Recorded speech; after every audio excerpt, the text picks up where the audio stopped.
भूमि से रोहित शर्मा। भारत में कम्युनिस्ट आंदोलन का 100 साल हो गया है और इसी क्रम में सीपीआई की तरफ से भारत के अंदर खम्मम जिले में एक कार्यक्रम का आयोजन भी किया गया है जो 100 साल के इतिहास पर केंद्रित है। पटना में भी ये कार्यक्रम किया गया था। भारत में कम्युनिस्ट आंदोलन को लेकर कई सारे सवाल, कई सारे चिंतन और कई तरीके का अनुभव लोगों के पास में है और लोग साझा करते रहते हैं उसको। कई तरीके के पार्टी है भारत के अंदर कम्युनिस्ट पार्टी, जो पहली बार तो बनी थी 1925 के आसपास, लेकिन बढ़ते बढ़ते आज सैकड़ों टुकड़ों में बढ़ चुकी है। चाहे सीपीआई हो या सीपीएम हो या फिर सीपीआईएमएल हो या फिर उससे आगे बढ़ते हुए एक्स्ट्रा एक्सट्रीम में चले जाए अगर सीपीआई माओवादी। इन तमाम विभाजनों के बीच में कम्युनिस्ट आंदोलन का क्या स्थिति रहा है, इस पर चर्चा करेंगे आज हम। और दर्शकों को बताएंगे हम कि जानेंगे, दर्शकों को भी बताएंगे कि किस तरीके से भारत में आंदोलन का विकास हुआ है। मेरे साथ है अनिल शंकर, प्रसिद्ध रंगकर्मी हैं और इन्होंने जो है कई सारे पुस्तकों का भी लेखन किया है और अपने विस्तार जाने के बजाय जानना चाहेंगे हम किस तरीके से मूवमेंट हुआ है। अनिल जी के साथ जानेंगे। अनिल जी, आपका समय बहुत बहुत स्वागत है। ये सीपीआई का जो गठन हुआ था, कब हुआ था, वहां से शुरू करके हम आज की परिस्थिति तक में बात करेंगे। तो आप बताएं हमें कि भारत में कम्युनिस्ट पार्टी का स्थापना कब हुआ, कैसे हुआ, और क्योंकि विवाद उसमें है, कुछ लोग 21 बोल रहे हैं 1921, कुछ लोग 1925 बोल रहे हैं। तो जन्म से बताएं मुझे सीपीआई का इतिहास क्या रहा भारत में। वो ठीक ही आपने कहा कि 1925 में 26 दिसंबर को कानपुर में तब तक जो भी कम्युनिस्ट समूह अलग अलग हिस्सों में काम कर रहे थे, जैसे तमिलनाडु में श्रृंगारवेलु चेट्टियार हैं, यहाँ डांगे हैं जो सोशल पत्रिका निकालती, लाहौर में गुलाम हुसैन है, इधर कलकत्ता में मुजफ्फर अहमद वगैरह कर रहे थे। ये 25 की बात है। और सत्यभक्त जो एक पत्रकार है, लगातार इन विषयों पर लिखा करते थे, उन्होंने ही सब लोगों को एकजुट किया, इकट्ठा किया। लेकिन उससे पहले जो आपने किया 21 नहीं, वो 20 है। 20 में जो ताशकंद में एक कोशिश हुई थी, जिसमें एम.एन. राय है और कई लोग हैं, तो वो प्रयास हुआ, लेकिन वो पार्टी फिर बहुत जल्दी वो खत्म भी हो गया। तो कोशिश था, लेकिन वो कम्युनिस्ट पार्टी नहीं थी। लेकिन जो 58 कांग्रेस में संभवतः कम्युनिस्ट पार्टी का गठन कब हुआ, इसको लेकर एक प्रस्ताव हुआ, तो उसमें लोगों ने 25 को ही माना था, लेकिन सीपीएम के लोग 20 से मानते हैं। इसलिए उन लोगों ने अपनी शताब्दी वर्ष 2020 में बनाया था कि उनका है कि भले भारत में ना हुआ, विदेशी धरती पर वो हुआ। लेकिन ज्यादातर कम्युनिस्ट एमएल धारा के भी जो लोग हैं वो 25 को ही मानते हैं। तो ये एक थोड़ा एक डिफरेंस रहा है। और जैसा कि आपने कहा कि 25 में अलग अलग जो देश के हिस्सों में जो ये थे, और ये इसका सीधा सीधा असर था 1917 में जो रूसी क्रांति हुई थी लेनिन के नेतृत्व में। और उसके बाद ठीक 20 में एटक की स्थापना हुई लाला लाजपत राय के। 21 में आप देखिए कि जो अहमदाबाद कांग्रेस होता है, उन्होंने इनकलाब जिंदाबाद का नारा, पूर्ण स्वाधीनता की मांग की, स्वतंत्रता की मांग की, वो इन्होंने हजरत मोहानी ने। और कम्युनिस्ट गतिविधियां में इजाफा होने लगा था, इसलिए इनको रोकने के लिए शुरू में अभी पार्टी का गठन हुआ ही नहीं कि पेशावर षड्यंत्र केस यहाँ इन लोगों ने, ब्रिटिशर्स ने, अंग्रेजों ने उस पर लादने की थी। पार्टी ठीक से बनी भी नहीं है, क्योंकि आपको याद होगा जो खिलाफत आंदोलन हुआ था उसमें कई लोग, जो उसका जो खलीफा का शासन समाप्त हो गया, उसमें बहुत सारे मुहाजिर लोग भी वहां गए थे, तो उसको लेकर पेशावर षड्यंत्र केस लिया गया।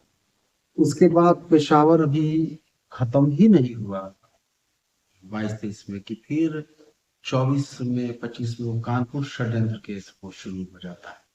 तो और इधर का मैंने बताया कि 25 में स्थापना हुई।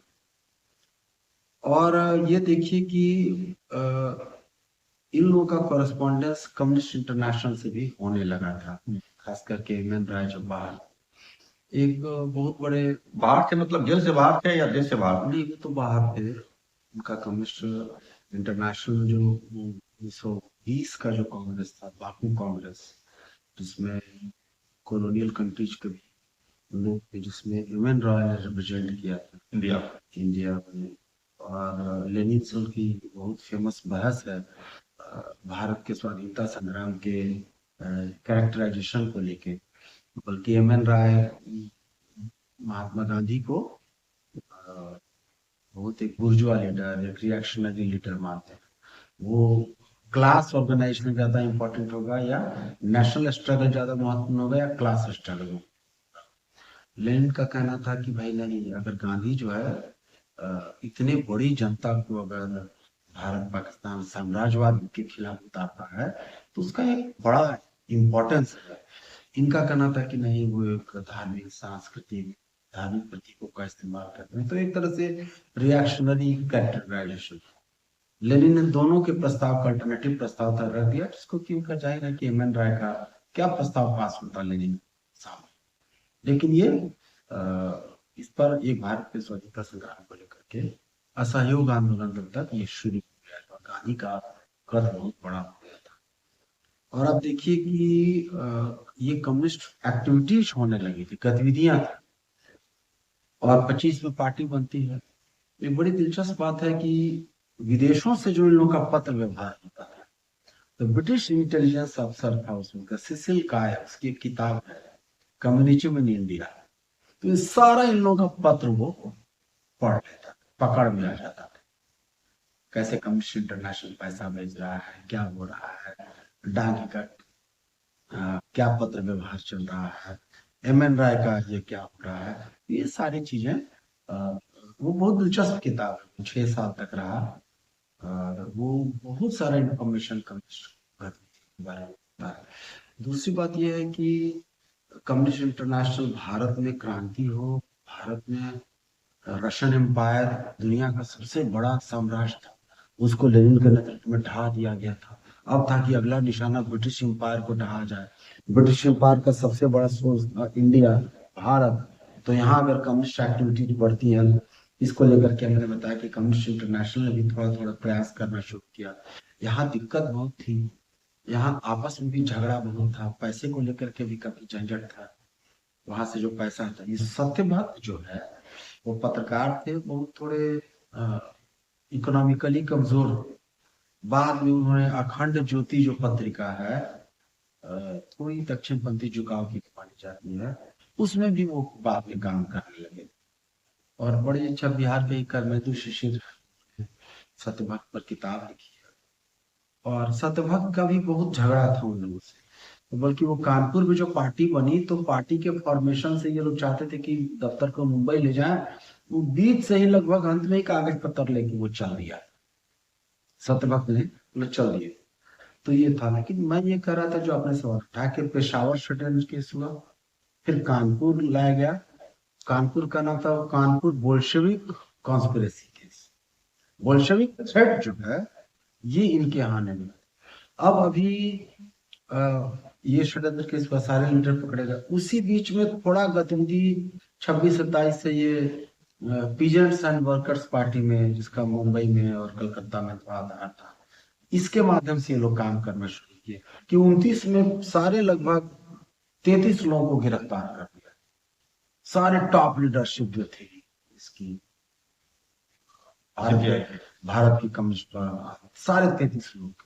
तब तक कम्युनिस्टों को बहुत लोग गतिविधियां थी जानते नहीं था, लेकिन 33 में जो मेरठ षड्यंत्र केस हुआ, उसको कम्युनिस्ट मतलब पार्टी को, कम्युनिस्ट आंदोलन को बहुत उससे ट्रायल के दौरान में लोग अपनी जो बहस करते थे उससे थोड़ी बातें प्रेस में आम जनता के बीच जाने लगी। का ये रुतबा बढ़ गया था कि मैनचेस्टर में इन मेरठ षड्यंत्र केस को छोड़ने के लिए वहां के मजदूर वर्ग नाटक किया करते।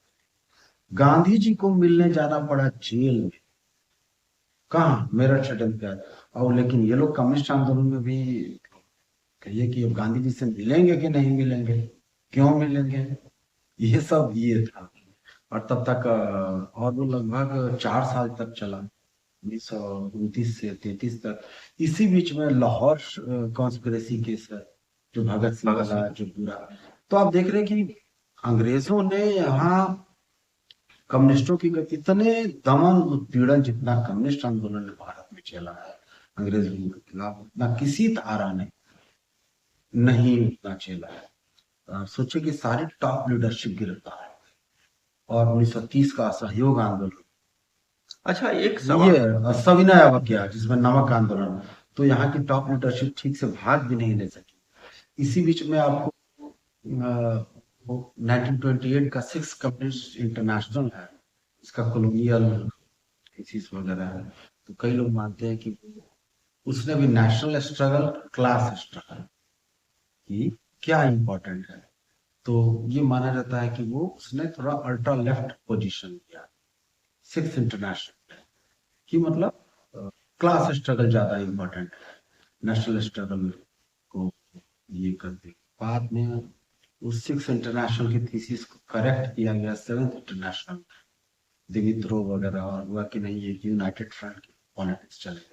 तो यूनाइटेड फ्रंट की या फिर दत्त और ब्रैडले थीसिस जो आया, तो उसके बाद कम्युनिस्ट पार्टी का एक्सपेंशन थोड़ा ज्यादा होने लगा। लेकिन बहरहाल ये जो कम्युनिस्ट आंदोलन दुनिया में इतना महत्वपूर्ण था कि 1933 में 25 में पार्टी बन गई, 33 तक कुछ पता नहीं चल रहा था, सब गिरफ्तारी हो चल रहा था। तो दुनिया की 3 कम्युनिस्ट पार्टी ने भारत की कम्युनिस्ट पार्टी को, British communist party, German communist party और चाइनीज कम्युनिस्ट पार्टी, कि आप किसी तरीके से भारत में कम्युनिस्ट आंदोलन को आगे बढ़ाए। तो 33 के बाद थोड़ा थोड़ा ऑल इंडिया सेंटर काम ऐसा करने लगा। 34 में फिर प्रतिबंध लग गया। तो आप देखिए कि कम है। और इसी बीच 1930 में एक बहुत इंपॉर्टेंट डॉक्यूमेंट सीपीआई लेके आती है, platform of action, draft platform of action. पहली पार्टी थी सीपीआई या कम्युनिस्ट पार्टी, जिसने कहा कि जो सांप्रदायिक संगठनों का सदस्य होगा वो कम्युनिस्ट पार्टी का मेंबर नहीं होगा। कांग्रेस भी ये बात नहीं, कांग्रेस अब हिंदू सभा के भी सदस्य हो सकते थे, कांग्रेस के, मुस्लिम लीग के भी मेंबर हैं, यहाँ भी है। वो जो गुरुद्वारा मूवमेंट हुआ था 1920 वाला, उसके सिख कम्युनल ऑर्गेनाइजेशन भी हैं, आप यहाँ भी है। कम्युनिस्ट पार्टी ने शुरू से इसलिए सांप्रदायिकता के खिलाफ लड़ाई में सबसे फर्म स्टैंड अगर लिया तो, और 1930 का जो डॉक्यूमेंट है ड्राफ्ट प्लेटफॉर्म ऑफ एक्शन, वो देखने की बात है। 33 तो 34 में मैंने कहा कि जैसा कि 34 में फिर प्रतिबंध लग गया, तब ये लोग दूसरे दूसरे तरीके से काम करने लगे। 36 में जाके ये फिर जनरल सेक्रेटरी बने बीसी जोशी, और तब ब्रैडले थीसिस आया, जो सेवेंथ इंटरनेशनल हुआ। तब तक फासिज्म, हिटलर आ चुका था यहाँ जर्मनी, उसके खिलाफ यूनाइटेड फ्रंट की जो टैक्टिक्स आई, वो फिर उसने 36 में कम्युनिस्ट पार्टी बनी। और 36 में देखिए नेहरू कांग्रेस के प्रेसिडेंट, जवाहरलाल नेहरू, और वो पब्लिकली पहली बार कहने लगे कि भाई सोशलिज्म की बात करते हैं, समाजवाद की बात करते हैं। उसके पहले नेहरू आपको लीग अगेंस्ट इंपीरियलिज्म 27 में शायद, जिसमें ब्रुसेल्स में, वहां वो भागीदारी करने गए। और एक लेफ्ट का एक अपसर्ज बढ़ रहा पूरे समाज में कांग्रेस के, इसलिए नेहरू प्रेसिडेंट बनते हैं। ऐसे 29 में 36 में बनते, तो मुझे खुल के समाजवाद की बात की। 36 में ही किसान सभा बना, एआईएसएफ बनता है। ठीक है, ऐसे ही ये चीज है। इसके पहले देखिए छात्र फ्रंट बना, किसान फ्रंट बना। ये सब 36 जो लखनऊ, वो ये सब। लेकिन अब देखिए मजदूर संगठन बन जाता है 20 में, लेकिन किसान संगठन कांग्रेस में बनने को लेकर बहुत विरोध। 16 साल के बाद ऑल इंडिया लेवल पर किसान संगठन बन पाया। इसमें बिहार का ये अंतर्विरोध कौन था? विरोध, क्योंकि कांग्रेस में ज्यादातर जमींदार लोग, पूरा लीडरशिप जो थी कांग्रेस की जमींदार, तो वो नहीं चाहते थे कि किसानों का संगठन बने। और उसमें बनने में सबसे बड़ी महान भूमिका अदा की स्वामी सागर।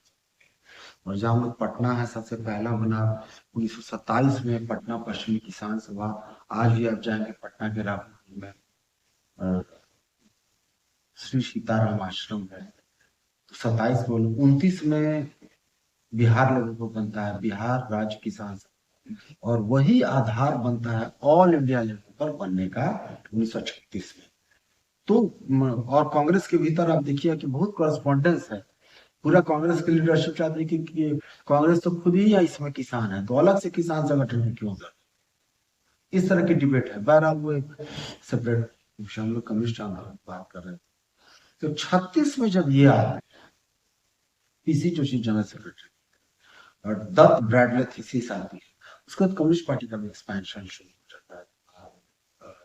लेकिन फिर भी अभी भी पार्टी प्रतिबंधित है, कांग्रेस सोशलिस्ट पार्टी काम करना कर रहा है। 38 में सुभाष चंद्र बोस कांग्रेस के प्रेसिडेंट बनते, तो ये कांग्रेस के अंदर वामपंथ की जीत मानी जाती है कि भाई जो कम्युनिस्ट तत्व थे उनके साथ वो, लेकिन 40 में बड़ा डिबैकल होता है और फिर वर्ल्ड वार शुरू हो जाता है। वर्ल्ड वार में भी कम्युनिस्ट पार्टी मिटी थी, लेकिन 41 में जब हिटलर पर जब हमला करता है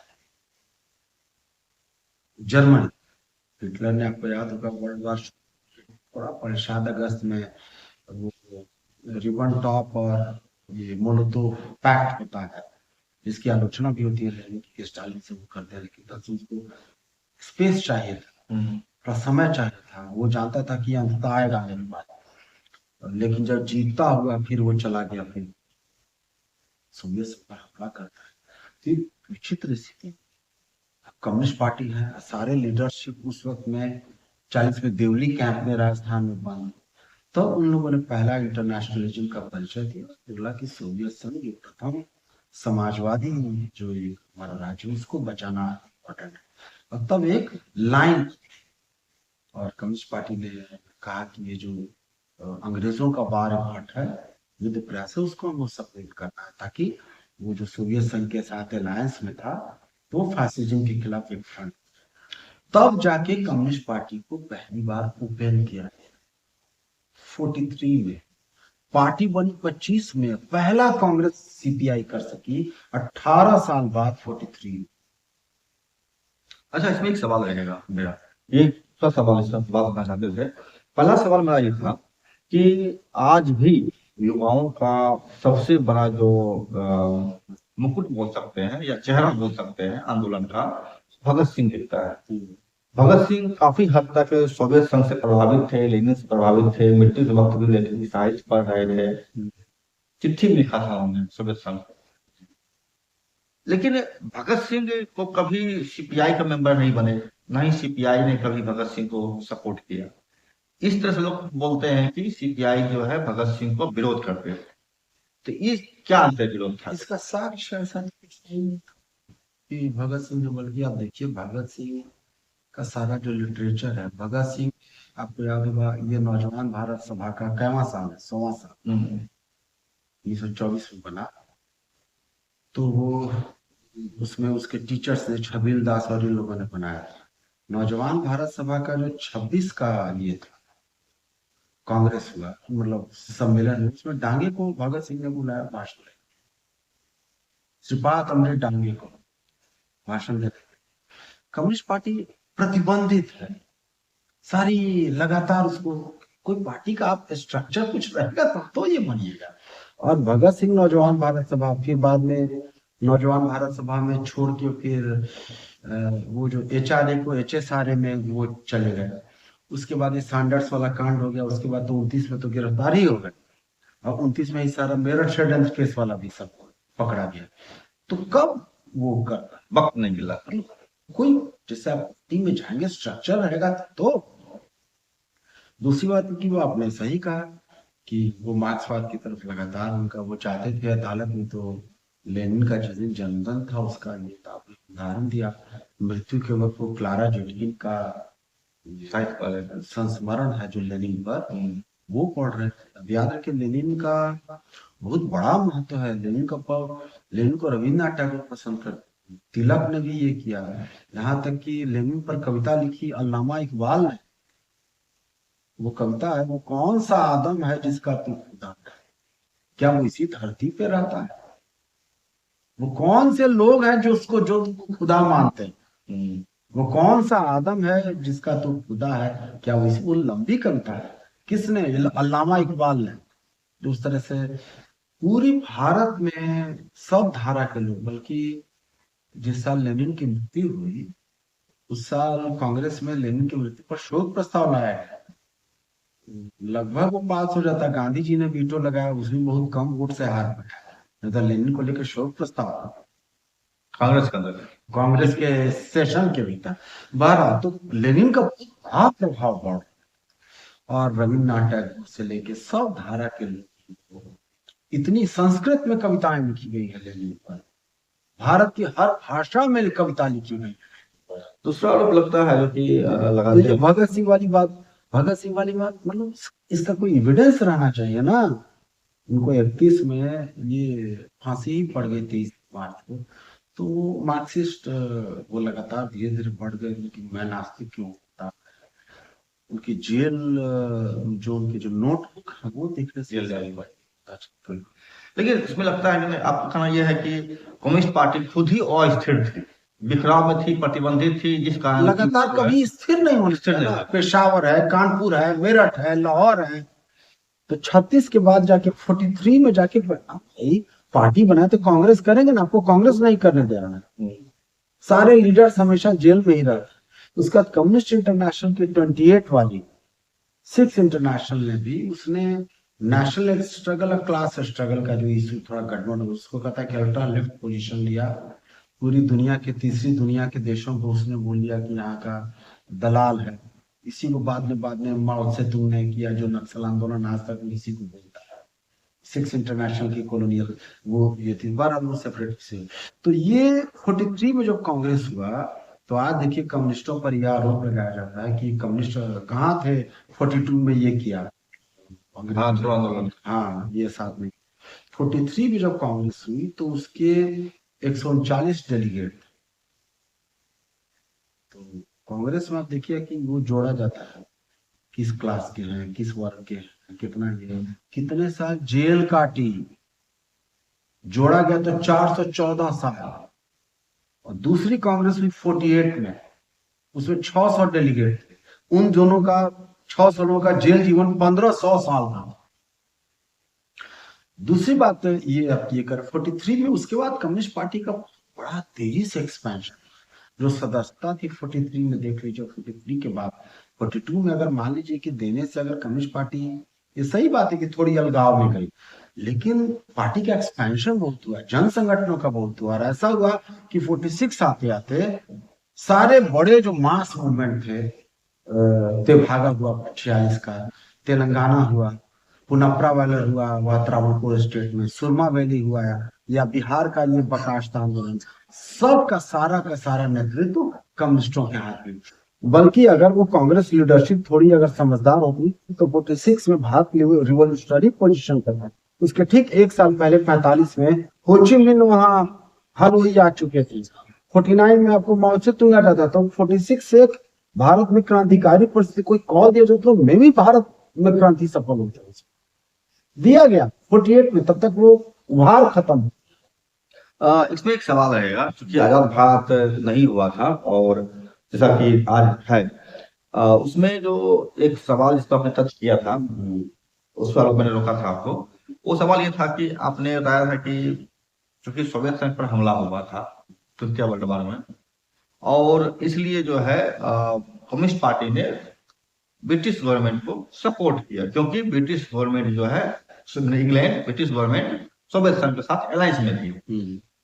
इसका कारण कुछ लोग बोलते हैं गद्दारी था, कुछ लोग आरएसएस के लोग बोलते हैं कम्युनिस्ट खुद गद्दार थे।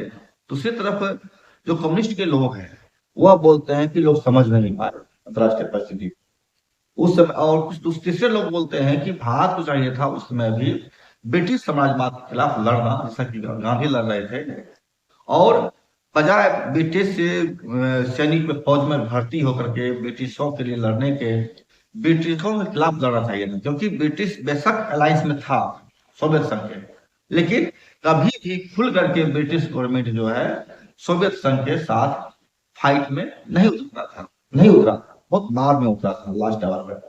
तो इस पर आप क्या कहेंगे कि क्या मिस्टर गद्दारी की थी, या नासमझी थी, या लाइन कुछ और होना चाहिए था ब्रिटिश के खिलाफ? इसमें देखिए, यदि वो कम्युनिस्ट है तो कम्युनिस्ट की प्रथम बात है कि इंटरनेशनलिस्ट होना चाहिए। आपका पहला एक मजदूर वर्ग का राज है, चारों तरफ से घेर के उसको खत्म किया जा रहा है, और आप क्या कीजिएगा? चुपचाप बैठे रहिएगा? कम्युनिस्ट पार्टी की लाइन बिल्कुल सही थी। यहां तक कि नेहरू पर मेरा सवाल है कि जो इंटरनेशनलिस्ट कहे जाते हैं, 36 के स्पेनिश सिविल वार में बतौर अपना वो जो ब्रिगेड था उसमें नाम लिखवाया। उसके पहले 40 चाइना में जब माओ से तुंग ने डॉक्टर मांगा इनसे, चीनी कम्युनिस्ट पार्टी में, कि थोड़ी मदद कीजिए, तो नेहरू ने ये किया, यहाँ से डॉक्टर गए द्वारकानाथ पटनी, इस बात में वही चीन में मर गए, और फिर और भी कई लोग। तो इंटरनेशनलिस्ट कम्युनिस्ट रहता तो दिखाता कि नहीं, बिल्कुल करेक्ट लाइन, सोवियत संघ को सपोर्ट करता। नेहरू पर सवाल है। और यहाँ पर 42 में जो भारत छोड़ा था, इसकी तरफ से मान लीजिए कि कांग्रेस ने कॉल दिया, उसमें ये कहना गलत है कि कम्युनिस्ट पार्टी उसमें शामिल नहीं थी। लाइन भले थी, लेकिन कम्युनिस्ट कार्यकर्ता जब जमीन पर रहेगा तो कोई भी आंदोलन रहता है। और उसकी तायीद कौन करता है? जब 42 मूवमेंट के जब 50 साल पूरे हुए, इसमें 1992 में, तब भारत के राष्ट्रपति कौन थे? शंकर दयाल शर्मा। उनका भाषण हम लोगों को देखना चाहिए, जिसमें उन्होंने कहा कि 42 में ऑफिशियल लाइन भले थी, लेकिन कम्युनिस्ट पार्टी के लोग बहुत बड़ी संख्या में 42 के आंदोलन में शामिल थे, बहुत लोग गिरफ्तार हुए। मतलब स्थिति ये हुई कि और ये हम नहीं, दो भाग में बट गई थी। जैसे भाग दोनों भाग थोड़ा वहां सीपीआई नहीं बटी थी, और सीपीआई की लाइन पूरी पार्टी यूनिफाइड थी, और उसकी लाइन बिल्कुल सही थी, बल्कि दूसरे लोगों पर था। नेहरू जैसे सवाल, आप इंटरनेशनलिस्ट बन रहे थे, आप क्या कर रहे थे? और 42 का दरअसल देखिएगा कि पटना में कम्युनिस्ट पार्टी के दफ्तर पर हमला हो रहा था, क्योंकि भारत छोड़ो आंदोलन एक मास में, भारत छोड़ो आंदोलन का कोई लीडर नहीं था, सारे कांग्रेस के लीडर तो गिरफ्तार हो गए। तो लीडर कौन थे? ये सोशलिस्ट पार्टी, कम्युनिस्ट पार्टी के लोग, इसमें जेपी वगैरह काफी बड़े फिगर बन के आए भाग में बट गए। हाँ, 42 में ही एक बड़े फिगर। बहरहाल, तो वो एक था, लेकिन 43 में पार्टी, जैसा मैंने कहा कि अगर उसका असर होता तो 46 आते आते सारे बड़े आंदोलन का नेतृत्व कम्युनिस्टों के हाथ में कैसे आ गया? नाविक विद्रोह का लीडर कौन था? मैं कह रहा हूँ कि 46 में क्रांतिकारी स्थिति थी। अगर कॉल दिया जाता है अगर कांग्रेस पार्टी की तरफ से, मे भी भारत में क्रांति हो जाए। अच्छा, इसमें एक सवाल और बढ़ता है कि सीपीआई के अंदर, क्योंकि आप लोग टू स्ट्रगल मानते हैं पार्टी के अंदर, तो दो नीतियों का संघर्ष, तो उसमें बताया गया था, एक सवाल उठ रहा था कि उसमें एक हिस्सा जो शांतिपूर्ण आंदोलन की तरफ था, दूसरे हिस्सा जो थे सशस्त्र मूवमेंट की तरफ था। सशस्त्र मूवमेंट वाले ने तेलंगाना मूवमेंट किया था, उसमें सीपीआई पूरी तेलंगाना मूवमेंट को लीड की थी, पूरी सीपीआई, और बाद में उन्होंने सरेंडर कर दिया। तो ये क्या प्रक्रिया है तेलंगाना मूवमेंट का? सरेंडर करने के बाद ये सही शब्द है। जैसे देखिए, तेलंगाना मूवमेंट 46 से शुरू हुआ, और वो बिगेस्ट, वो उतना बड़ा 3000 से 4000 गांवों को लिबरेट किया है। 10,000 से ज्यादा उसके हथियारबंद ये थे। और 48 में जो कांग्रेस हुआ, उसमें बीटी रणदिवे कम्युनिस्ट पार्टी के महासचिव, उन्होंने कॉल दिया, बल्कि क्रांति का कॉल था वो। जाहिर है कि वो सफल नहीं हुआ। जो वही मैं कह रहा कि 48 के बदले ये 46 में यूनिफाइड ढंग से दिया जाता, सब लोग मिल के, तो शायद भारत में 45 में जैसे होची मिन्ह वहां आ गए थे, 49 में माओ से तुंग था, बीच में हिंदुस्तान हो 46।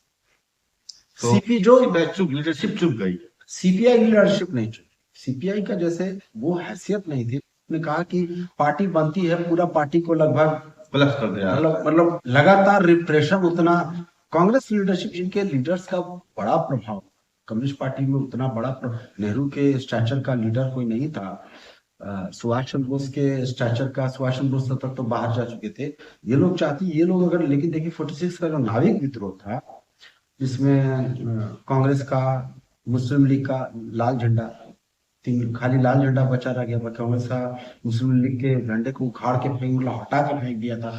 तो एक परिस्थिति थी 46 में। तेलंगाना की, जब आपने तेलंगाना में बहुत बड़ा 3,000 गांव को लिबरेट करके, और बाद में जब तेलंगाना में जब फौज आई, तो फौज उसमें एक पूरी दुनिया में, मतलब भारत में भी बहस है कि फौज दरअसल कम्युनिस्टों का दमन करने गई थी, और जितनी बर्बरता और नृशंसता से किया गया, उसके बाद फिर क्या रास्ता बचा। और जो आपने ये कहा कि 48 में जितनी पार्टी बड़ी हो गई थी, उस रिप्रेशन के बाद पूरी पार्टी तहस नहस हो, पीटीआर के बाद 51 आते आते तक इसकी सदस्यता शायद जो यहाँ 1 लाख की सदस्यता थी, 7 या 8 हजार मेंबरशिप रह गया। अब पूरा पार्टी का दमन हो गया, ध्वंस हो गया। अब बस क्या रास्ता बचता था? आप जो बोल रहे विड्रॉ करने के अलावा क्या रहा? अच्छा इसमें अब दमन, दूसरी बात, अगर आप विड्रॉ नहीं कर, तो बहुत बहुत जगह दुनिया में छोटा छोटा जगह सब छोटा छोटा पॉकेट्स में रह जाता, वैसे ही रह जाता। लेकिन सीपीआई ने बहुत करेक्ट लाइन लिया। बाद में लोग गए, आपको याद होगा कि 6 लोगों का डेलीगेशन गया स्टालिन से मिलने, वासव पुनैया, जय सुंदरैया भी थे ना उसमें, ई सुंदरैया सुंदरैया शायद कुछ नहीं, लेकिन वासव पुनैया थे, अजय घोष, शायद डांगे, 5 लोग के। उसने भी ये कहा कि आप वो 100 राइफल भेज दिए 42 में स्टालिन ने, तो क्या हो रहा है? आपको भी लोग कहते हैं कि माओ से तुम की तरह खड़ा होना चाहिए।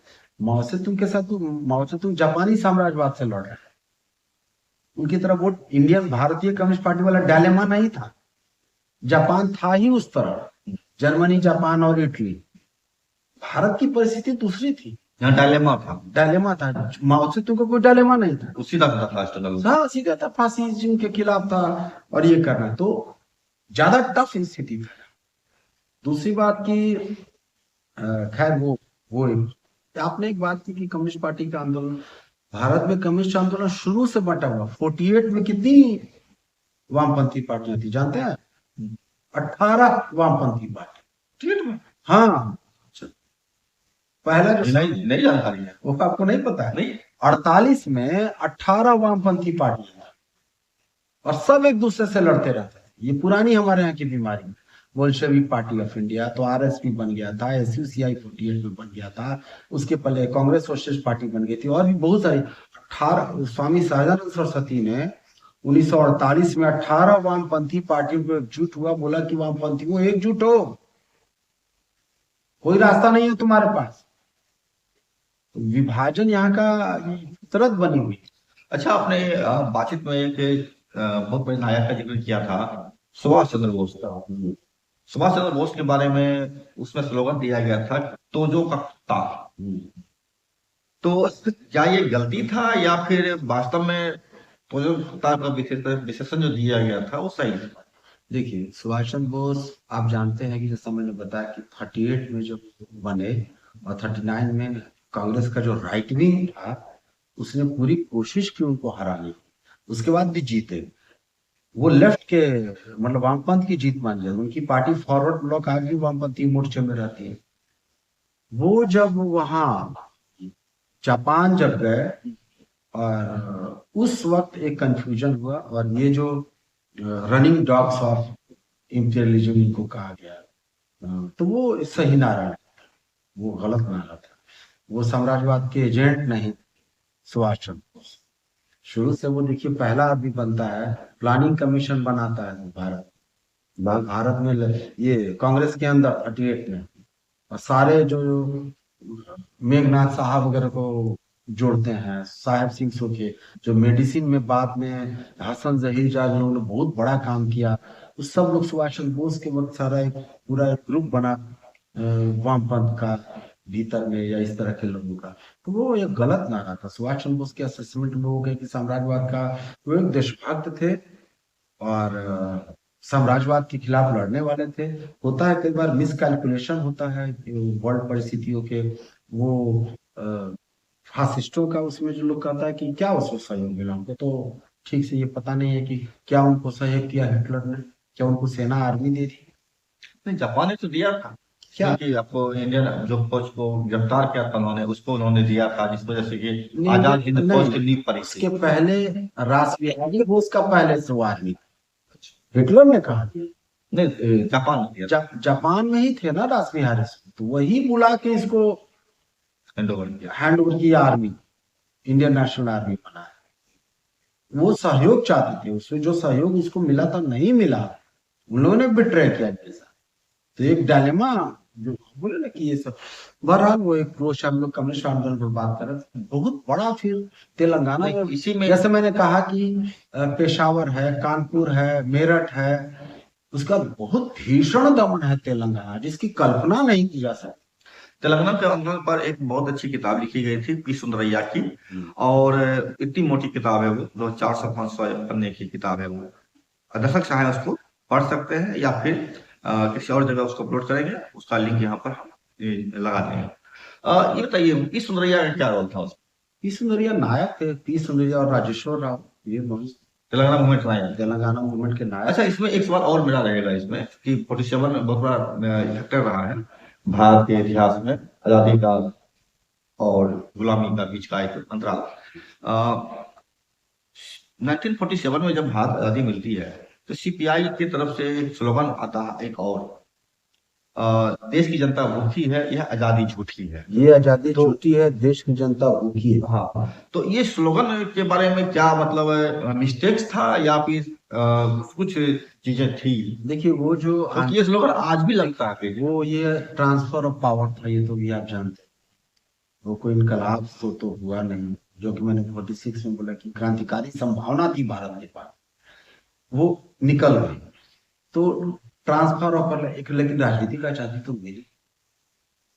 तो आज अगर वो हम देखते हैं तो उस वक्त सारे लोग ऐसा ही सोचते थे। यहाँ लखीसराय में जवाहरलाल नेहरू के बारे में एक गीत चलता था, लोकगीत, कि पंडित जवाहर फिरंगिया से मिलके झूठी आजादी बताए हो भाई। पंडित जवाहर फिरंगिया से मिलके झूठी आजादी बताए हो भाई हो। ऐसे ही करके है कि आजादी, तिरंगा चला गया, तिरंगा आ गया, लेकिन अभी हम गुदड़ी में जीत रहे हैं। तो कम्युनिस्ट पार्टी का प्रभाव था। लेकिन अब इसी में देख राजनीतिक आजादी मिलना भी, लेकिन सारे ब्रिटिश जो इंटरेस्ट थे भारत में, तो ऐसे ही मौजूद थे, सारे जो पूंजी वैसी ही थी। तो इसमें कम्युनिस्ट पार्टी का एक किस तरह का असेसमेंट था। असेसमेंट था। लेकिन बाद में उन लोगों को लगा कि ये थोड़ा अल्ट्रा लेफ्ट लेफ्ट डेविएशन का शिकार था। आजादी, राजनीतिक आजादी मिली 200 वर्षों के बाद, अपने आप में एक बहुत बड़ी बात, ये कोई सामान्य बात नहीं थी। राजनीति के गुलाम भारत होता है इस तरह का। लेकिन अच्छा, इसके बाद चीजें 47 से बात करके आगे बढ़ती है, और विभिन्न उतार चढ़ाव के बाद 1964 में पार्टी में एक संकट आता है सीपीआई के अंदर में, जिसमें कि डिवीजन की बातें चल जाती है और नई पार्टी का गठन भी होता है, शीश निकल जाती है। तो वो कौन सी परिस्थिति थी जिसमें कि सीपीआई का विघटन होता है या विभाजन होता है? इससे पहले आप हम लोग तेलंगाना खत्म हुआ, 52 का पहला भारत का आम चुनाव होता है, उसमें कम्युनिस्टों के खिलाफ वो भीषण दुष्प्रचार चल रहा, सीपीआई के खिलाफ ये प्रचार चला जाता था कि अगर आप कम्युनिस्ट पार्टी को वोट दीजिएगा तो घर पर गिद्ध बैठ, सीपीआई को वोट दीजिएगा तो आपके गाय जो है वो रस्सी से बंधी हुई मिलेगी। इतना भीषण के बाद कम्युनिस्ट पार्टी सबसे बड़ी विपक्ष की पार्टी, रवि नारायण रेड्डी जो तेलंगाना से जीते, तो नेहरू से भी ज्यादा वोट आया था। और 52 में और 57 में दुनिया में पहली बार लोकतांत्रिक ढंग से चुनी हुई ईएमएस मुद्रिपाद के नेतृत्व में सरकार बनती है केरल में। और उसने जो दो ऐसे काम किए जो तब तक हिंदुस्तान में नहीं हुए थे। एग्रेरियन रिलेशंस बिल लाया, एजुकेशन बिल लाया भूमि सुधार के लिए, लेकिन उसको Nair Service Society, Catholic Church, Muslim League और बाद में कांग्रेस पार्टी के एक हिस्से का सीआईए ने और ब्रिटिश एजेंसीज ने ट्रेनिंग कराया वो लंदन में जाके। और उसके बाद वो पूरी सरकार को 59 में गिराई जाती, और पूरा सीआईए उसमें लगा। और तो बाद में अमेरिका का एम्बेसडर हुआ, उन लोगों ने बाद में ब्रिटिश आर्काइव से जाके पूरी कैसे था कि जो अगर प्रयोग सफल हो गया तो आप खुद देखिए, जो मैं बार बार कर रहा हूँ कि इतने षड्यंत्र के तेलंगाना, फिर सरकार बनती है। अब आप बोले लोकतांत्रिक ढंग से, तो भाई लोकतांत्रिक ढंग से आ रहा है, उसमें भी आपको नहीं दिक्कत हो रही है। कम्युनिस्टों। तो बहुत बहुत ज्यादा कुछ पीड़न और दमन ये झेलना पड़ा। जो आपने बात की कि देखिए यहाँ का जो पार्टी में जो विभाजन हुआ, उसके केंद्र में है विश्व कम्युनिस्ट आंदोलन में भी विभाजन, द ग्रेट डिबेट जिसको आप कह रहे हैं। 60 में, शायद 60 में 21 दुनिया की कम्युनिस्ट पार्टियों ने मॉस्को में उसकी मीटिंग हुई। उसने जो प्रस्ताव पास किया, उसके जो डिक्लेरेशन है, 81 कम्युनिस्ट पार्टी, 21 या 54? नहीं, 81 कम्युनिस्ट पार्टी, 51, बिल्कुल 81, 51। 1960। हाँ, तब तक चीन की कम्युनिस्ट पार्टी और रूस की कम्युनिस्ट पार्टी के बीच एक क्लैश चल रहा था। क्लैश। स्टालिन की मृत्यु 56 में 53 में हो चुकी तो 20वीं कांग्रेस हुई है, 56 में। 56 में, और उसने खुश्चेव के नेतृत्व में जो स्टालिन को कलंकित करना शुरू किया, या फिर शांतिपूर्ण संक्रमण, पीसफुल ट्रांजिशन का स्लोगन दिया गया। ये सब से, तो इसको लेके एक बहस हुई। तो भारत में जो डिवीजन हुआ उसकी वजह वो थी। उसके बाद इसमें एक डिवीजन में कई तरह के फोर्सेस काम करते हैं, कई तरह की चीजें हैं, और बहुत दुखद हुआ कि मतलब 64 में 32 जो लोग थे नेशनल काउंसिल की बैठक के बीच से ही निकल गए, और फिर बाद में सीपीएम बनाया, और सीपीएम भी 3 साल के बाद फिर वो डिवीजन हुआ। ये चीज हो इसमें एक चीज जो मैं अभी एक सीपीआई माओइस्ट का एक डॉक्यूमेंट पढ़ रहा था, वो मेरे पास है। तो उसमें दर्ज किया हुआ है कि 64 का डिवीजन का मुख्य हिस्सा जो था, वो था आपको 62 में जो चाइना इंडियन जो क्लैश हुआ था, जिसको कि अ, 3 स्लोगन उसमें आए थे। एक हिस्सा सीपीआई के थे, वो कह रहे थे कि भारत पर चीन ने हमला कर दिया। दूसरा हिस्सा बोल रहे थे कि चीन ने ही भारत पर हमला किया है। और तीसरा हिस्सा बोल रहे थे कि जैसे कि पंडित सुंदरलाल वगैरह बहुत बड़े गांधीयन, हाँ गांधीयन थे। उन्होंने कहा कि ये विवाद नहीं, ये आपसी विवाद है, कोई किसी पर हमला नहीं किया है, ये आपसी विवाद है, सीमा संघर्ष छोटा छोटा बोध है। उन्होंने बहुत सी किताब भी लिखी है, भारत चीन सीमा विवाद। तो हमको बताया गया था, उसमें उसके प्रश्न लिखा हुआ था कि जो हिस्सा की कहा कि चीन ने भारत पर हमला किया है, वो सीपीआई बना। और जो हिस्सा की कहा कि नहीं, भारत ने चीन पर हमला किया है, और बीच बीच वाला दोनों मिलकर के बना दिया आपको सीपीएम। और जो बाद में डिवीजन हुआ है वो सीपीएम के अंदर में, उसके बाद बताया गया कि आपको ये जो चीन ने हमला, भारत ने हमला किया चीन पर, ये हिस्सा जो सीपीएम का चला गया था, वो भी टूट करके बाद में सीपीआई ने बनाया चाणक्य के नेतृत्व में। तो ये क्या घटना है, थोड़ा सा देखिए, वो भारत चीन सीमा विवाद एक वजह है, जैसे मैंने कहा कि प्रधान वजह थी दुनिया की ग्रेट डिबेट, तो दोनों कम्युनिस्ट पार्टियों के बीच। जहां तक चीन चाइना और रशिया, भारत, हाँ, दोनों की कम्युनिस्ट पार्टियों का। चीन जहां तक कि इसका है, तो 62 में नेशनल काउंसिल के जो फैसला लिया, डिवीजन तो 64 में होता है। अटैक मतलब जो भी सीमा विवाद से जो हिंसक जो लड़ाई होती है, वार है, वो तो 62 में हो जाता है। तो देखना चाहिए कि 62 से 64 के बीच उस वक्त नेशनल काउंसिल का क्या रिजोल्यूशन, वही ना आधार बनेगा। वो देखना चाहिए, वो 62 से 64 तक, वो डिवीजन तक सीपीआई सबसे बड़ी पार्टी थी। डिवीजन के बाद मुख्य विपक्षी पार्टी भी रह गई, जो भी वजह आपकी रहे, दोनों पक्ष के अपने अपने वजह हो सकते हैं। अच्छा, लेकिन विभाजन के बाद आपकी ताकत घट गई, मुख्य विपक्षी पार्टी नहीं रह गए, और यही वो कारण है कि दक्षिण बंद कराया। मतलब आप आरएसएस की बात करना चाह रहे हैं? आरएसएस, बीजेपी, हिंदू महासभा, जनसंघ, ये था, उसका राइट शुरू हुआ। तो आपका जो भी वजह डिवीजन, तो आप भी गए, राइट विंग जो आपका दुश्मन है, कांग्रेस से भी ज्यादा बड़ा दुश्मन है, उसका उभार शुरू 67 में फिर डिवीजन हो गया। अच्छा, क्या आंकड़ा दे पाएंगे आपकी जो 64 में जो डिवीजन होता है, उसमें कितने लोग पार्टी से निकाले गए या निकले, और कितने लोग पार्टी से निकालते हैं? जैसे मैंने नेशनल काउंसिल लगभग हमको लगता है 100 लोग, 100 या कितना एग्जैक्ट, लेकिन उसमें 32 लोग नेशनल काउंसिल की बैठक से निकाल गए। अच्छा, 32 ये लोग बनाए आपको सीपीएम, और उसमें बड़े लीडर। उसके बाद 64 में जो बना, उसके 9 लोग जो इम्पोर्टेंट थे, ईएमएस नौपाल, पी सुंदरैया, बीटी रणदिवेश, हरकिशन सिंह सुरजी, प्रमोद दास गुप्ता और ज्योति बसु वहां से, पी राममूर्ति तमिलनाडु से, तो ये बिहार में एक तरीके से मोटा मोटी सीपीआई ही इंटैक्ट रहा। बंगाल में डिवीजन हुआ, बंगाल में, केरल में, आंध्रा में पी सुंदरैया सीपीएम में, तो उतना ही बड़ा लीडर सीपीआई में राजेश्वर राव। बंगाल में ज्योति बसु उधर, तो भूपेश गुप्ता उधर। एक तरह का एक अच्छा, डिवीजन के वक्त में पी सुंदरैया जो है सीपीएम में चले गए 64 में, 64 में 60 राजेश्वर राव जो है सीपीआई में आए। जो दोनों ही जो है तेलंगाना आंदोलन के तेलंगाना, दोनों अपनी अपनी पार्टी के महासचिव बने। सुंदरैया बने इनके लिए सीपीएम। उसके पहले अगर आप जाएंगे थोड़ा सा और पहले, तो डिवीजन की एक और वजह थी कि आंध्रा पार्टी जो है वो चाइनीज जो रिवॉल्यूशन जो हो गया, अच्छा।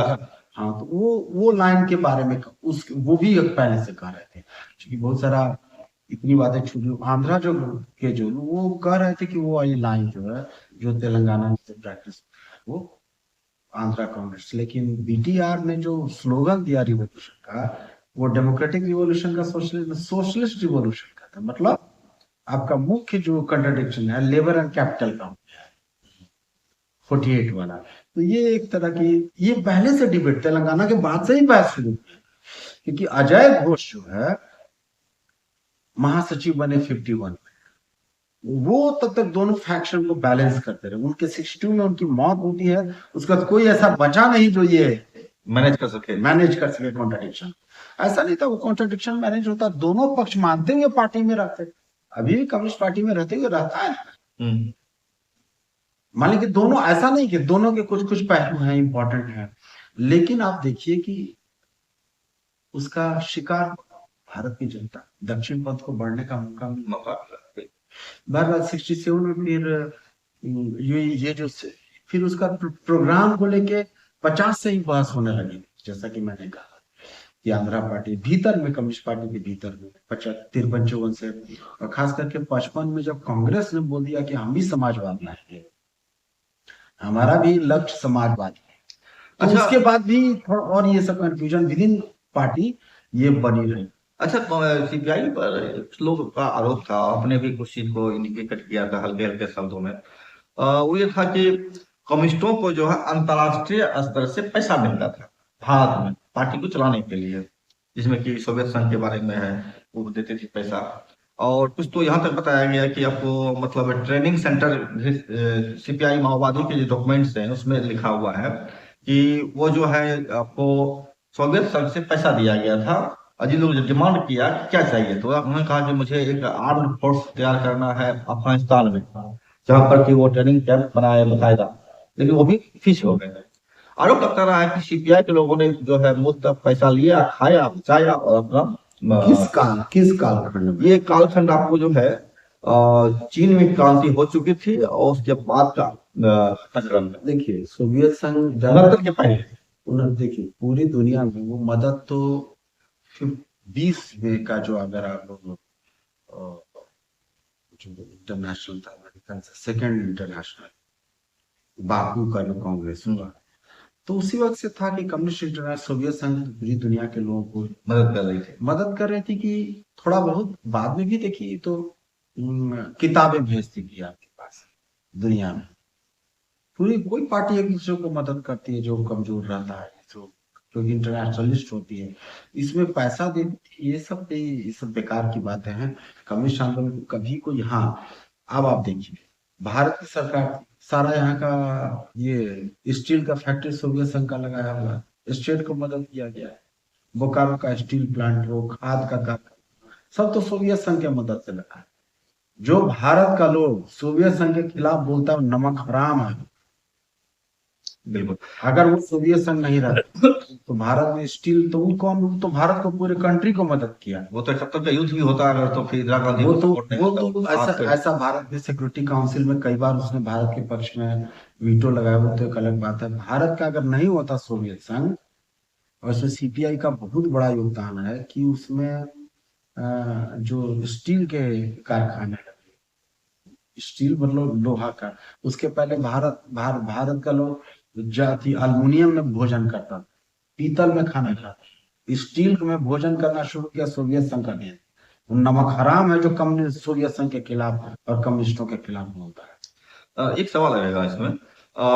ये जो 64 में डिवीजन होता है, तो 64 में ही आपको जो है सीपीआई माओवादी के जो संस्थापक रहे हैं, जो कि 67 में सवाई आंदोलन शुरू किए थे चारों मजूमदार, तो उन्होंने जो है जब जेल से बाहर निकल के आते हैं वो, तो एक बहुत बड़ा अपने खबरें बनती है, मतलब उस दौर में उन्होंने जब पार्टी ऑफिस में प्रवेश किया तो देखा उन्होंने कि डांगरे जी का फोटो लगा हुआ है, जो कि सीपीआई के जीएस रहे हैं, जनरल सेक्रेटरी, महासचिव।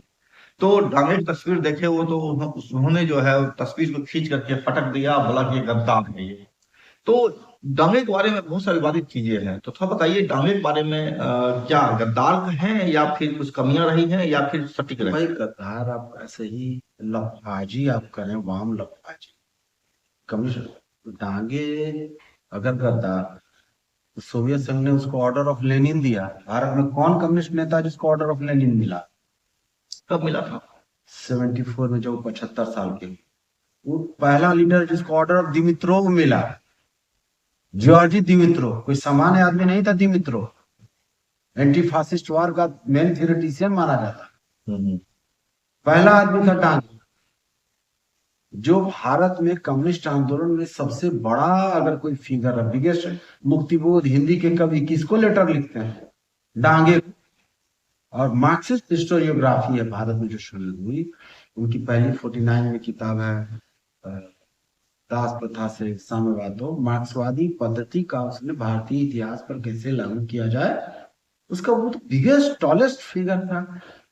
क्या मतलब इस तरह की बोलो तृतीय स्तर की बात वो लोग करते हैं। उसका जो काम है देखिएगा, मान लीजिए कि वो था सोवियत संघ, उनको अगर लेनिन के कि ये उन्होंने भगत सिंह का आपको उदाहरण दिया। भगत सिंह ने कब 56 में 26 में 27 में उनको नौजवान भारत सभा करके तो डांगे को भाषण देने के लिए बुलाया। विलियम काय की किताब में, जहां तक अब एक बात और का तो सुन लीजिए, वो सोशलिस्ट निकालते थे और पहला आदमी था भारत में जिसने गांधी लेनिन पर किताब लिखी, और लेनिन को भी वो किताब मिली। और लेनिन मतलब वो चाहते थे कि ये लोग कि उसको डांगे को सोवियत संघ बुलाए, लेकिन जो यहाँ की स्थिति थी उनको सोवियत संघ नहीं जाने दिया ब्रिटिश एजेंसी। तो ऐसे ही किसी गमबाजी और कोई बेसिस होगा ना, कोई आधार होगा ना। डांगे के साथ बहस थी बहुत।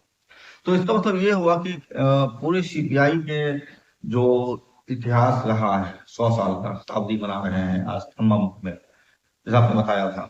खम्मम में अभी चल ही रहा है। हाँ, चल रहा है। पूरे तो साल भर से चल रहा है। तो नजरिया कई सारा है, मतलब कई नजरियों से सीपीआई के इतिहास को देखा जा रहा है। इसमें सीपीआई नहीं कहिए, इसको कम्युनिस्ट आंदोलन। कोई भी अगर मान लीजिए नक्सल समूह भी है तो वो भी तो 25 ही मानता है। 25 ही मानता, बिल्कुल। हाँ, तो वहां मान लीजिए कि आप नक्सल में है तो 67 सकते, तो आपका सीपीआई ही है ना, या 64 के पहले। हाँ, इसलिए वो 8वीं कांग्रेस अपना करते हैं, 7वीं कांग्रेस तक 7वीं कांग्रेस से 8वीं कांग्रेस मानते हैं, उसके पहले 6 कांग्रेस मानते हैं कि वही हुआ। 7वीं कांग्रेस तक मानते हैं, 8वीं कांग्रेस चार मजदार जो बोलते हैं माओवादी लोग, वो लोग मानते हैं। अच्छा, 8वीं कांग्रेस के बाद हाँ, क्या बोल रहे थे? तो ये जो मैं वही कह रहा था कि 8वीं कांग्रेस में सीपीआई एमएल जो माओवादी का ढांचा रहा है वो तैयार करते हैं चारों मजदार। 8वीं कांग्रेस मानते, 7वीं कांग्रेस तक वो मानते हैं सीपीआई के साथ अपना। वो तो बाद में सीपीएम में रहे, बाद में सीपीएम से 64 में वो सीपीएम में, 67 में सीपीएम से वो सीपीआई से थोड़े सीपीएम से हटे वो बाहर। हाँ, सीपीएम से हटे, बस सीपीआई में थे, सीपीआई से सीपीएम आए, सीपीएम से फिर वो एमएल बनाए, हटे, फिर अपना मूवमेंट शुरू किए। बाद में फिर उसका नई नई पीढ़ियां बनती चली थी, जो आज भारत में सीपीआई माओवादी के नाम से प्रसिद्ध है, अंतरराष्ट्रीय स्तर पर ये चीजें होती है। मेरा इसमें एक सवाल रहेगा कि मैंने जो एक सरसरी मोटे तौर पर देखा है मैंने पूरे सीपीआई के हिस्ट्री को, जब मैं खंगालता हूँ आज तक के इतिहास को अगर,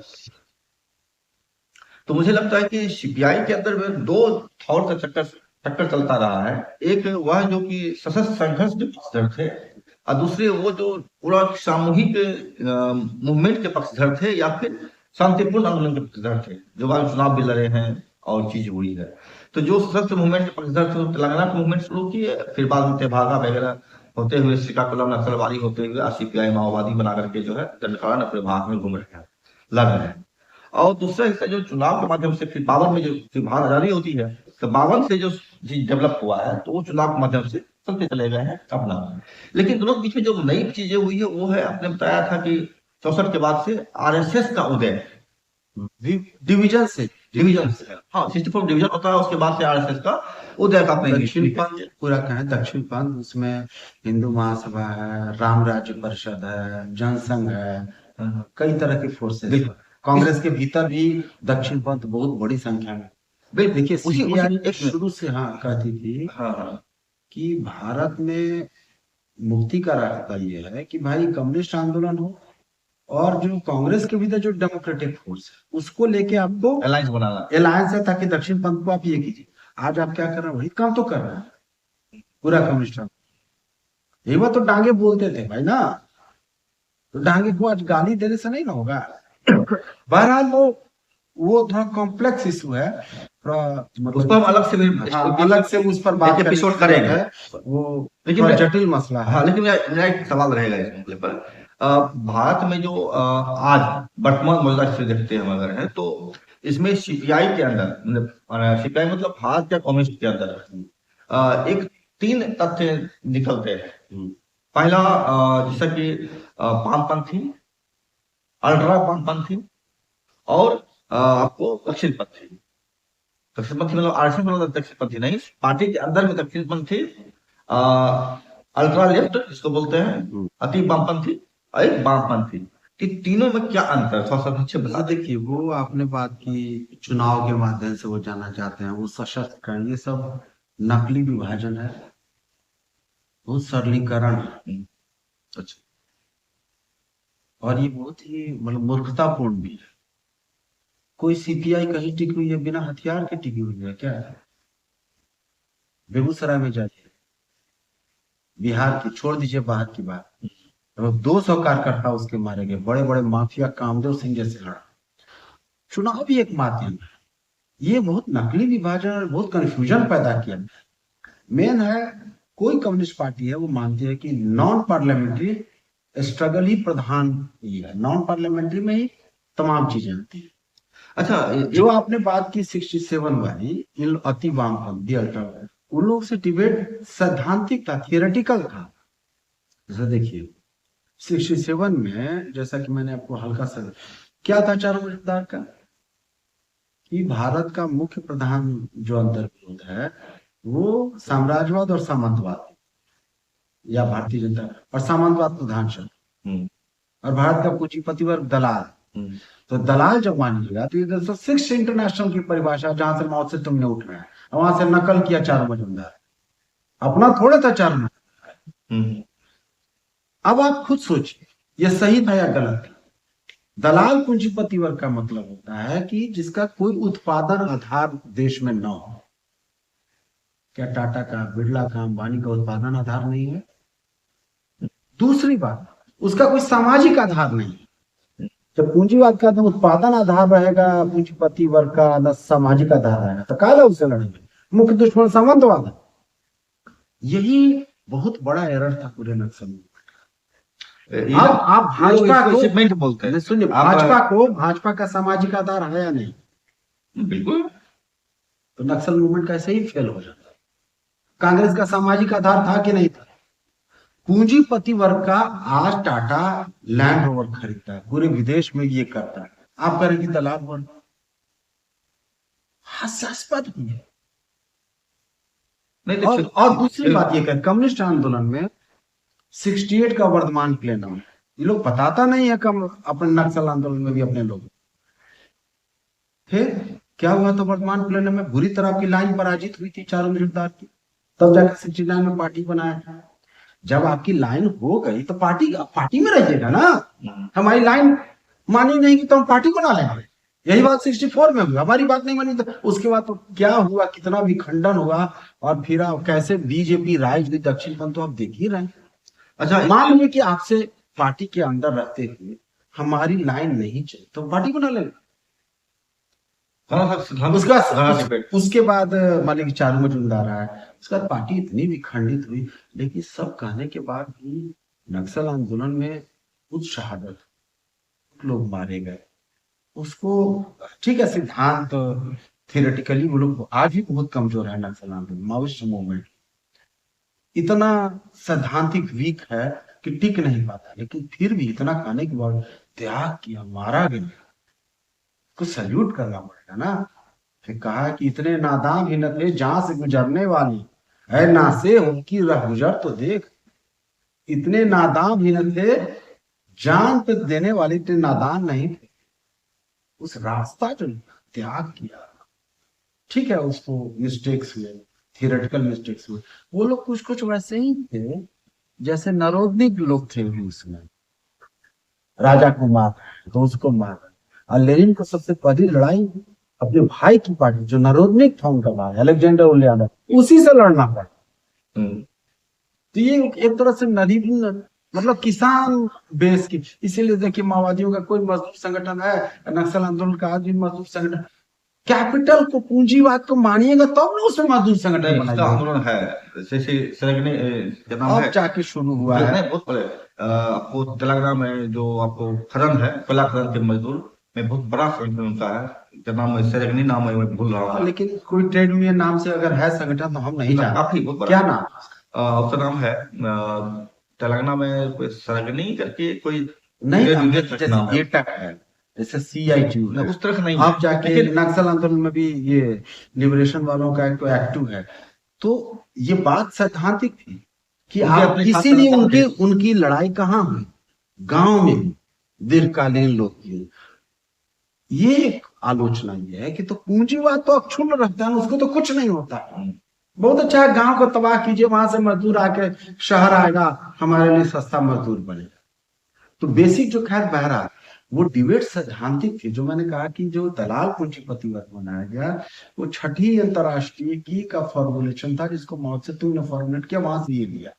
अब जैसे देखिए सीपीआई माओइस्ट है, इसका पहले वाला था माओवादी कम्युनिस्ट के अंदर, वो तो एमसीसी था। एमसीसी था। तो क्या बोलता था कि चीन का चेयरमैन हमारे वो उत्तर का है, हम दक्षिण, वो दक्षिण देश उसको कहते थे, पता नहीं आपको याद है? हाँ बिल्कुल, दक्षिण देश मतलब वो उत्तर है, हम दक्षिण है, दक्षिण देश बोलते थे। हास्यास्पद है, सवाल सोचने पर लगता है। बाद में वही MCC उसके बाद वाला, क्या इन लोगों ने किया, और मिलकर के- नक्सल आंदोलन के दौरान देखिए उसकी अचीवमेंट, त्याग, उसका मतलब उसका जो जज्बा है, इनकलाबी जज्बा, मैं सलाम करता हूं।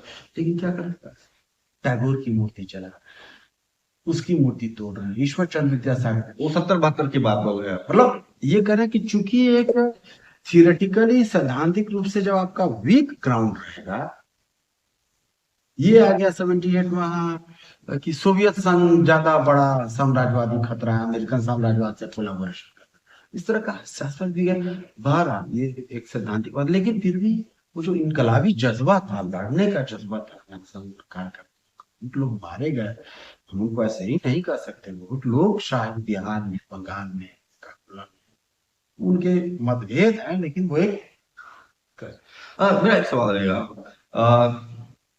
20 पे बोलते हैं, कोई 25 बोलते हैं, जो भी हो, संघर्ष चलता रहा, भारत आंदोलन, और 64 में डिवीजन होता है।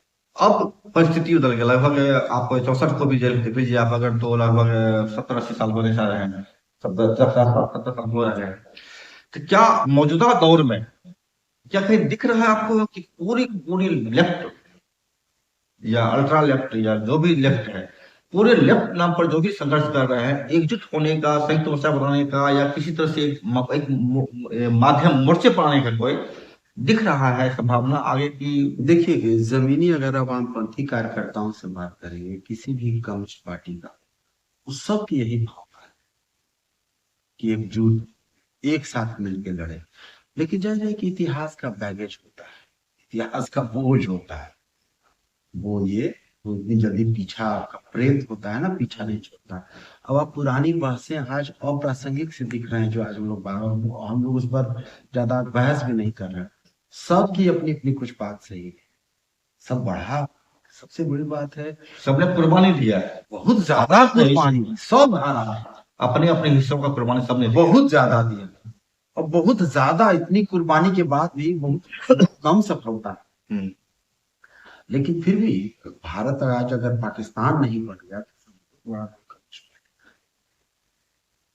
बहुत बड़ा। आज देखिए कि पिछली जो हड़ताल हुई, पाकिस्तान का मतलब ये हुआ कि धर्म आधारित देश नहीं बना, धार्मिक आधारित वहां कम्युनिस्ट आंदोलन है ही नहीं, तो क्या दुर्गति है, मिलिट्री रूल करता है। बिल्कुल। बांग्लादेश में भी कम्युनिस्ट पार्टी नहीं थी, तो आज देखिए क्या हालत है। भारत भी लगभग उस रास्ते पर चला ही गया है, क्या ही। लेकिन आप ये देखिए, तीन राज्यों में जो मुख्यमंत्री रहे कम्युनिस्ट लोगों ने रन किया कम्युनिस्ट पार्टी में, बंगाल में 34 साल तक, केरल में, तो ये इतना बड़ा अचीवमेंट था। नौ नौ मुख्यमंत्री रहे, आज तक किसी मुख्यमंत्री पर भ्रष्टाचार का एक आरोप नहीं। सुना है आपने? जब ज्योति बसु वहां जब मुख्यमंत्री थी, जब छोड़ा तो ममता बनर्जी गई, तब जाके मुख्यमंत्री आवास में एसी लगा। ऐसे ही नहीं 34 साल तक टिक। आपको पंचायतों में 50% एलोकेशन कर दिया। बाद में संविधान में 73वां में संशोधन हुआ कि वो लोकतंत्र को, डेमोक्रेसी को नीचे ले गया। मतलब पंचायतों में एलोकेशन, भूमि सुधार लागू किया। आज पाकिस्तान क्या है, फंडामेंटलिज्म का भौतिक आधार क्या है, जमींदारी, पूंजीवाद। उसको ब्रेक किया बंगाल में, केरल में, त्रिपुरा में। आज अगर केरल में 1 नवंबर 2020 को भारत का पहला राज्य बना जिसने 2000 साल के इतिहास में कम्युनिस्टों ने वो काम किया जो आज तक किसी ने नहीं किया, कि केरल को हमेशा के लिए एक्सट्रीम पॉवर्टी से मुक्त कर दिया। आप अभी अभी जो 3 कृषि कानून जो कॉर्पोरेट के पक्ष में लाए गए, 800 शहादत देके साल भर तक स्ट्रगल चला के, उसमें कम्युनिस्ट पार्टियों के, किसान संगठनों के अलावा बाकी जगह के एक बड़ा अचीवमेंट है। अभी जो पिछली हड़ताल हुई, कितने लोग शामिल? बहुत 25 करोड़। तो दुनिया के इतिहास में उतने मजदूर किसी हड़ताल में आज तक शामिल नहीं हुए। तो प्रोपेगेंडा चलता है कि कम्युनिस्ट पार्टी आंदोलन खत्म हो गया, कम्युनिस्ट पार्टी कमजोर। अरे संसद में जो आपने बात की कि चुनाव में मान ली नहीं रहे, संसदीय संघर्ष, गैर संसदीय संघर्ष, प्रधान गैर संसदीय संघर्ष, वहां आज भी वो खड़ा है, सड़क पे आज भी है। कोई उसका मुकाबला नहीं किया। हम तो अपने पटना शहर में देखते हैं, कोई दूसरी धारा का लोग सड़क पर कभी उतरता भी हो, कम्युनिस्ट आंदोलन का कितना भी बटा हो, कमजोर हो, जिसको आप कहते हैं, उसके बाद भी तो लाल झंडा लेके वही खड़ा। गरीबी को भारत से, अगर उसी केरल में निरक्षरता को खत्म किया 90 के दशक में, आज गरीबी को खत्म कर दिया। पूरी दुनिया में सकते में है कि जो कि राज्य सरकार को बहुत कम सहूलियतें होती है, कम वित्तीय अधिकार, संसाधन कम होते हैं, उसमें एक ऐसा जादुई मिरेकल करके दिखला दिया कम्युनिस्ट पार्टी। तो ये तो बहुत बड़ी बात है। लेकिन आपका दुश्मन क्या करेंगे, इसको कम तक बताया है, ठीक है, कहेगा कि कमजोर हो गया, ताकत नहीं है। संसद के आधार पर तय करता है। संसद मूल्यांकन का कम्युनिस्ट मार्क्सिस्ट तरीके में वो संशोधनवादी तरीका है। संसद में हम आ भी जाएंगे तो बुनियादी परिवर्तन थोड़े कर पाएंगे। बुनियादी परिवर्तन तब होगा जब गैर संसदीय श्रम और पूंजी का लेबर वेज स्लेवरी को, श्रम दासता को खत्म कर ले। और संसद से कानून बना के भी खत्म नहीं। बुनियादी चीज गैर संसदीय संघर्ष है। वहां कम्युनिस्ट आंदोलन आज भी है, सीपीआई भी है, सीपीएम भी है, अलग अलग धाराओं के भी लोग हैं। आज देखिए कि माओवादियों के साथ जिस ब्रूटली, जानवर की तरह तमाम नियम कानून करके मारा जा रहा है, कोई कह सकता है? आप भाई जंगल जमीन बचाने के लिए लड़ रहा है, आप क्या कर रहे हैं? सेना उतार रहे हैं, सबसे निशंसता पूर्वक हत्या कर रहे हैं, कोई ट्रायल नहीं। अंग्रेज ने भगत सिंह का ट्रायल किया ना, अब ट्रायल क्यों नहीं करते? कहिए उसको अपनी बात रखे। आप तो कुछ नहीं करते हैं। तो एक्स्ट्रा कोई ना नियम है ना कानून है, तो उसमें कम्युनिस्ट आंदोलन छोड़ के भारत में अभी कोई उम्मीद नहीं है किसी दूसरी धारा से। हाँ, लेकिन कम्युनिस्ट अब अकेले करने की स्थिति में नहीं है, जब तक कि सबको, सारे डेमोक्रेटिक फोर्सेस को लेके। इसलिए चुनाव में भी यही कोशिश करती है। लेकिन दिक्कत है कि चुनाव में आता है, गैर संसदीय संघर्ष में वो पार्टियां भी नहीं आती, हड़ताल में वो नहीं शामिल होंगे, अकेले लाल झंडा को करना पड़ता। तो बड़ा मुश्किल परिस्थिति है लेफ्ट के लिए, आसान नहीं है सब। संक्षेप में बता पाएंगे क्या कि क्या क्या समस्याएं आ रही है लेफ्ट को एकजुट होने में? संक्षेप में भाई। देखिए, एकजुट होने में एक तो ये है कि सब अलग अलग साथ मिलके काम तो कर रहे हैं। उम्मीद है कि जमीनी स्तर पर एक आपसी समझदारी, एकजुटता, इसी हड़ताल में देखिए सारे ट्रेड यूनियन, सारे महत्वपूर्ण मुद्दों पर लगभग साल, बाकी अतीत का कुछ पुराना बैगेज है, थोड़ी थोड़ी क्षुद्रताएं हैं, संकीर्णताएं हैं, मूर्खताएं भी बहुत हैं, जिसकी वजह से कुछ इफेक्टिव जो दिखना चाहिए सो नहीं है। कुछ एक जो बड़ी कमजोरी है कि नई परिस्थिति के अनुसार जो एक थियोरेटिकल मूल्यांकन होना चाहिए, एक सैद्धांतिक ये मतलब उसको ब्रेक होना चाहिए, वो चीज थोड़ी सी सैद्धांतिक तौर पर एकरूपता, एक रूप न्यूनतम नए नए दौर में इसको करते हुए। लेकिन सबसे अच्छी बात यह है कि कभी कम्युनिस्ट पार्टी 100 साल तक बिना सत्ता में रहे, आज तक अपना टिकाए हुए रहे।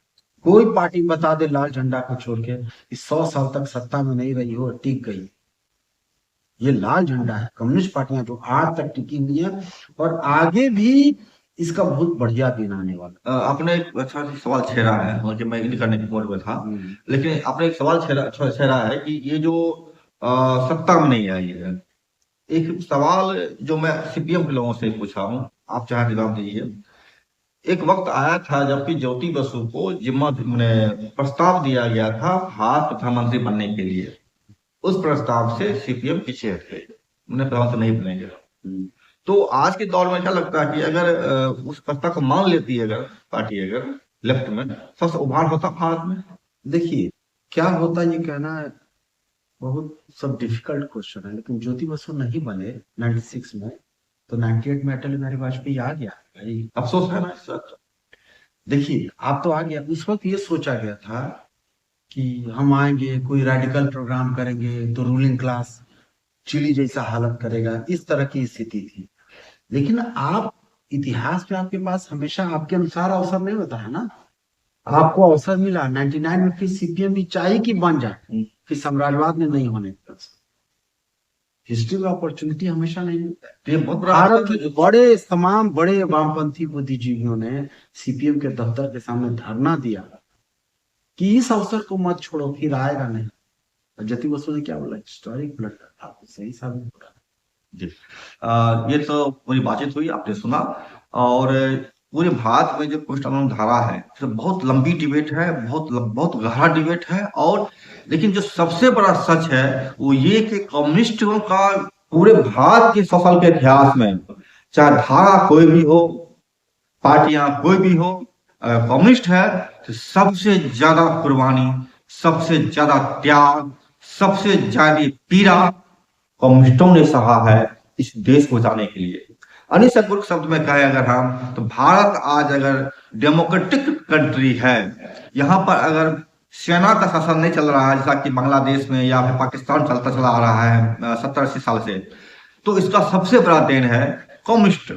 कम्युनिस्टों ने अपनी जान हथेली पर लेकर के, जान गंवा करके, जबरदस्त त्याग करके भारत को सेकुलर ढांचे में गढ़ा है, 80 साल तक चलाया है, बिना सत्ता में गए, बिना सत्ता में रहे। लेकिन आज का दौर जो चुनौतीपूर्ण है, जहां पर कि एक ब्लंडर मिस्टेक जिससे उन्होंने भी सफेद किया है ज्योति बसु का प्रधानमंत्री पद पर न आना, उस ब्लंडर मिस्टेक के बाद आरएसएस सत्ता में आती है अटल बिहारी वाजपेयी के नेतृत्व में। अब पूरे भारत के अंदर में आरएसएस का उभार होता है, दक्षिण पंथ का उभार होता है। और आज अगर भारत सैनिक शासन की तरफ जा रहा अगर है, दिख रहा अगर है जाता हुआ, अभी तक गया नहीं है, तो इसका भी कहीं न कहीं वो ब्लंडर मिस्टेक जो था एक टर्निंग पॉइंट दिखाता है। सारी बातें हैं, आपको पूरी बातचीत कैसी लगी आप हमारे कमेंट सेक्शन में जरूर बताएं। विवादें हो सकती है, समझदारी का अंतर हो सकता है, सिद्धांतिक बहस का अंतर हो सकता है, और तमाम चीजों के बावजूद एक जगह बुनियादी तौर पर खड़े होने की जो जगह है, जमीन है, उस जमीन पर सोच करके आप बताएं क्या होना चाहिए, आज की परिस्थिति में क्या चीजें चलेगी आगे के भविष्य की ओर। नमस्कार, आपका बहुत बहुत स्वागत है अनिश जी। और अनिश जी बहुत बड़े विद्वान हैं, रंगकर्मी रहे हैं, प्रगतिशील लेखक संघ के लिए भी काम करते रहे हैं, और सबसे बढ़कर के जो है इन्होंने साहित्य के क्षेत्र में बहुत रचनात्मक काम किया है। इनके साहित्य पर कई बार चर्चा करेंगे अगले बार हम, जिसमें कि रंगकर्म की भूमिका पर भी इन्होंने बहुत शानदार तरीके से पुस्तक लिखा है। मैं नाम बोला, आपका नाम कौन सा था? रंगमंच के सामाजिक सरकार, फिर हम लोग बात करें। रंगमंच के सामाजिक सरोकार, वो एक बहुत बड़ी महत्वपूर्ण पुस्तक है, उस पर बात करेंगे हम अगले एपिसोड, जब इससे बात होगी हमारी। हालांकि लंबी बातचीत मतलब लंबे दिनों के बाद बात करने का मौका मिल पाया है, ये हम लोगों की त्रुटियां हैं। नमस्कार, भूमि से रोहित शर्मा। लाइक कीजिए, सब्सक्राइब कीजिए, शेयर कीजिए, हमसे जुड़े रहिए, कमेंट जरूर करें।